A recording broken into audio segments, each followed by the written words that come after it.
Bueno, la situación con respecto al precio del petróleo es una situación incierta. ¿A dónde podremos llegar? Digamos, ¿cuál es el efecto cadena en nuestro país del alza del precio del petróleo? Bueno, Gustavo Navarro, exdirector general de hidrocarburos y director en Perú de la consultora Gas Energy Latinoamérica, está con nosotros para conversar de esta situación. Señor Navarro, ¿cómo está? Bienvenido. Gracias por acompañarnos. Buenos días, Carlos, y a través suyo un gran saludo a toda esta sufrida colectividad que está en este momento afectada por esta terrible alza. Petroperú anuncia el alza de gasolina, diésel, residuales y GLP. Una franja de precios entre más 5 a más 13%. ¿Por qué toma Petroperú una decisión como esta? ¿Es solo el conflicto en Europa? No es una decisión de Petroperú, en general todo el mercado mundial y nacional. Recuerda que el Perú es un mercado libre, entonces vende Petroperú, vende Repsol, venden los importadores y todos están subiendo. Esto empezó hace varias semanas ya, con las medidas que tomaron varios países en previsión de una escalada bélica, empezaron a aumentar stocks y eso aumentó la demanda y aumentó el precio. Esta situación se disparó aún más ya con el inicio del conflicto bélico y el agravamiento final fue la disposición de Estados Unidos y sus aliados de boicotear las compras de hidrocarburos, gas, de petróleo y derivados de Rusia.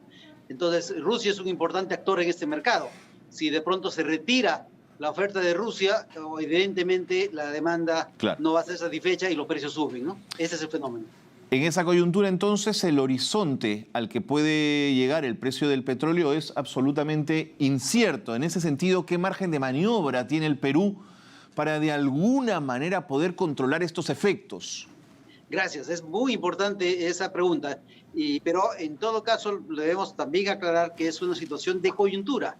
¿Por qué? Porque una vez que esto se resuelva, y puede resolverse rápidamente o puede demorar, esto no lo sabemos, pero en el momento que se resuelva, la demanda va a bajar fuertemente y la caída de precios también va a ser fuerte, ¿no? Entonces debemos remarcar que esta es una coyuntura estrictamente vinculada con esa situación bélica, no es un tema de fondo. Ahora, ¿qué se puede hacer? Medidas de corto plazo y de mediano y largo plazo. Medidas de corto plazo, algo que se les ha escapado a todo el mundo. Hoy día el Estado, el gobierno, está recibiendo más ingresos por dos impuestos que son porcentajes del precio base. ¿Cuáles son estos impuestos?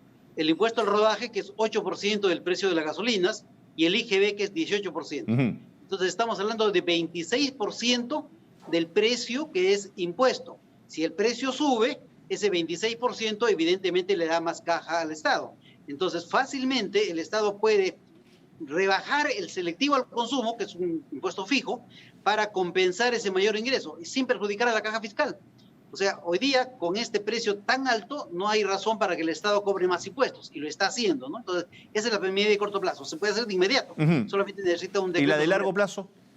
La de largo plazo es incentivar el gas natural, porque todos los combustibles, todos han subido de precio menos uno en el Perú, y solamente en el Perú, porque en el mundo el gas natural también ha subido, pero en el Perú no, porque el contrato con Camisea establece que ese precio se mueve solamente una vez al año y ya se movió a fin del año 2021. De acuerdo. ¿No? Entonces, y ese precio está bien bajo y está congelado. En situaciones anteriores y parecidas a esta, siempre recurrimos al Fondo de Estabilización. ¿Cuánto más podríamos acudir a él? El Fondo de Estabilización está bastante desnaturalizado y reducido. Yo implementé el fondo cuando estuve en el Ministerio como director general de hidrocarburos y se aplicaba prácticamente a todos los combustibles.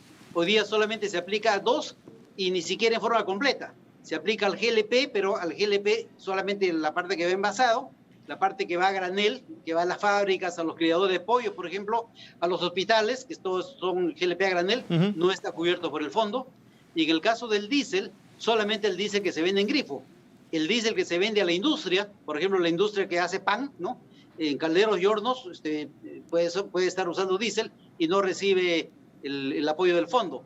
Entonces, el fondo solamente está ayudando al diésel de grifo y al GLP envasado, en teoría. ¿Por qué digo en teoría? Porque el producto que tiene dos usos, tiene dos precios diferentes, y eso sin una fiscalización adecuada genera muchísimo contrabando interno, una serie de trampas y actitudes ilegales, ¿no?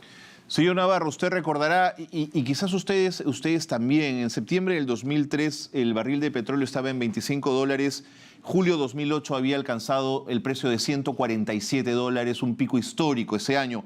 Se dijo que era el tema México, Katrina, los huracanes, la presión de la demanda de China y de India, ¿no es cierto? ¿Cómo hicimos para sobrevivir en ese momento con un barril en $147? ¿Qué nos ayudó? En ese momento estaba el Fondo de Estabilización en pleno uso y a todos los combustibles, ¿no? Sin esta separación de que la mitad de un combustible dentro del fondo y la mitad fuera del fondo, eso no existía. Era todo el GLP en el fondo, todo el diésel en el fondo, etcétera, ¿no? Pero además con un mecanismo de subidas y bajadas, porque cuando el precio bajaba, el fondo recuperaba ingresos. Y esa situación, efectivamente, a mediados de ese año, creo que fue el año 2005, el precio estuvo bordeando ya los $140 el barril, pero a fin de año había caído menos de 50, ¿no?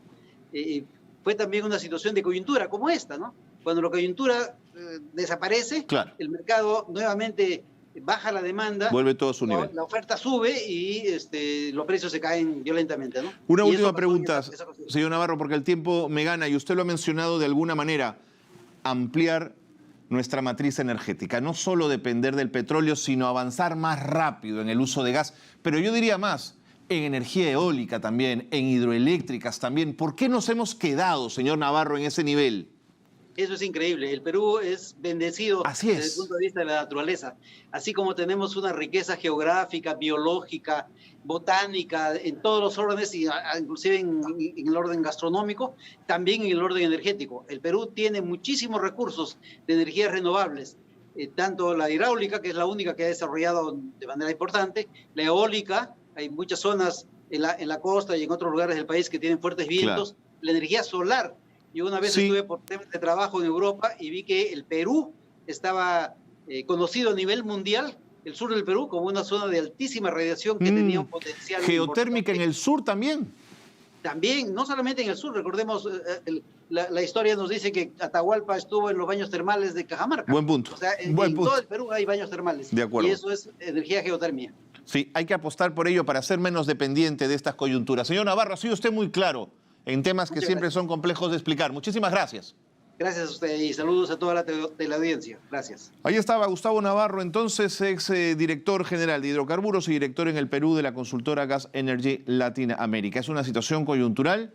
Esperemos que no se extienda porque nos va a impactar de todas maneras lo que está ocurriendo en Europa. Vámonos a la pausa, pero venimos con más. Aquí